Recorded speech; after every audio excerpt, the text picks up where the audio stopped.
So, we're going to be talking about this book today. This is an adult crime kind of book. It's really hard for me to explain, but it's about the mafia, the Italian mafia. It's about this family. Mainly follow one family in particular, but then there's all 5 families who meet and they all have like their own Don, which is kind of like the leader. Basically, this is full of crime. It's obviously scenes where people get killed or people get abused. So keep that in mind. There's definitely trigger warnings for abuse within this book and just general violence. So keep that in mind. Basically, I did not know what to expect going into this at all. With books like this, where the movie is such a classic, I worry about the book because like with Hannibal and like Red Dragon and stuff, the movie is incredible. Like, and the adaptations are so clever and well thought out, but the book was just average, in my opinion. Like, the writing was not the greatest, but the story was still good. That's the only thing. That's how I felt about those books. So I was worried that it was going to be the same with The Godfather, and I had not seen the movie, so I'm hoping to do that soon, but I didn't want to watch it before this and then, you know, compare it. I was actually really pleasantly surprised with this. I can't believe nobody talks about this. Like, I was reading this and I was like, how come no one talks about this? Like, on BookTube, in person, nothing. Like, I hear no one talk about this. Like, I've never seen a wrap-up where someone's mentioned this book. And if you're a lover of just like crime books or just powerful men and things like that, and you know, men who love power and or other people who bow down to a certain person, things like that, I think you definitely like this. So the writing was spot on. I would 10 out of 10 recommend the writing.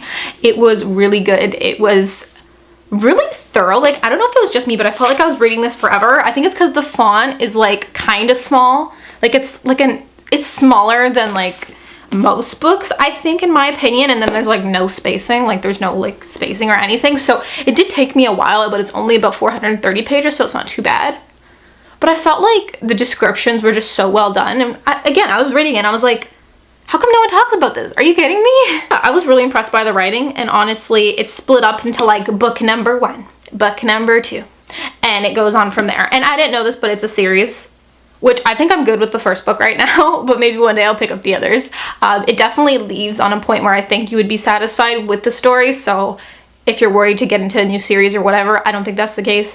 Yeah, but again, it just felt like I was reading it for a long time, but it was really thorough, and I can't believe all like the development. Like, I felt like in 430 pages there was a lot of like character development. There was a lot of just like, I can't even explain it. Like, the writing was just so fantastic. And talking about the characters, I don't want to say, well, I mean, okay, we have the Don, who is the head of the, how do you pronounce this? The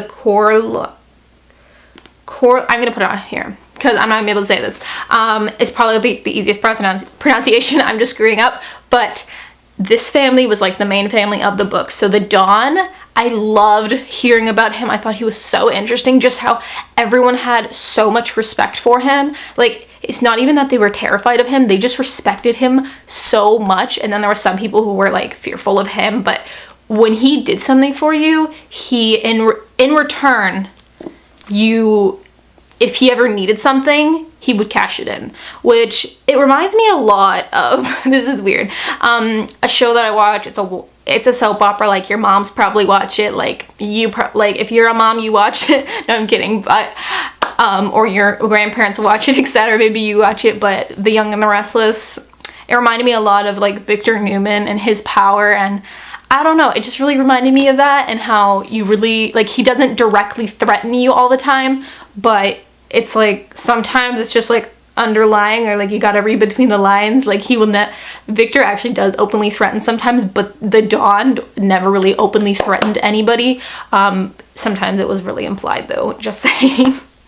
But he also reminded me of like Rumpelstiltskin from Once Upon a Time, like the version that they did of him in that show, because he was making deals, and he was, you know, if you did something for me, like if I did something for you, you'd have to do something for me in return, is kind of what that was all about. But yeah, the characters I love. The Don was really interesting, but my favorites throughout the book were Sonny. I think he was absolutely just so interesting to me. He was one of the ones that had like a really big temper. That's kind of how he's described throughout the book, is that he's very temperamental. He's the Don's, one of the Don's sons, and I just loved Sonny. Like, that's not his actual, like they all have like their Italian names and then their shortened names. I thought Michael was really interesting as well. He was kind of like the what, like, how do I explain it? Michael was just really interesting. Like, I didn't think of him much at the beginning. Like, I was kind of like, oh yeah, like he's fine. Like I preferred Sunny and like the Dawn and things like that, but I don't know. Michael kind of grew on me. Definitely say that. So there's some important elements of this book, and I won't get into spoilers right now, but there is some deaths, and I'm not gonna say anything else. But yeah, there is some people who die that I didn't really care about. So yeah, but there was some other characters. There was Johnny Fontaine. He was like a singer who lost his voice, so he went to the Dawn for help, and he was kind of like, you know, I can't sing, man, blah blah blah. Like, okay, so we kind of get his story as well. The only thing that I didn't like, which I can't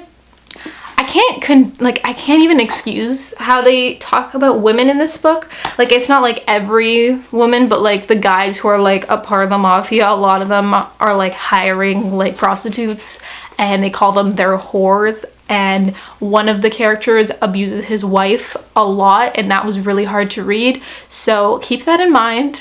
It's a lot at times. Yeah, so the characters were really good. They were all fleshed out. Like, they all had their own stories. And there's just so much to say about each character, but Sunny was my favorite. I also liked Solozo as a villain, if you know what I mean. I was like, I like you, but like as a villain, you know. There was some scenes I really love, which I'll talk about in the spoilers, but if you haven't read The Godfather, I'd highly recommend it. I think the writing is spot on. I think the characters are great. It has the right amount of crime. Again, if you're sensitive to things like abuse and reading about that, please be aware that it's in here. It was very, like, the first page, someone's beating the shit out of someone else, so just be aware of that. The mafia works was really interesting, and I've never read a book like this, and you know, a lot of the characters were Sicilian and Italian, and it was really interesting to read. I really do want to see the movie, and this was just overall like I was pleasantly surprised, and I'm giving this about a 4 out of 5 stars. I think it was really good, and I would recommend it to people.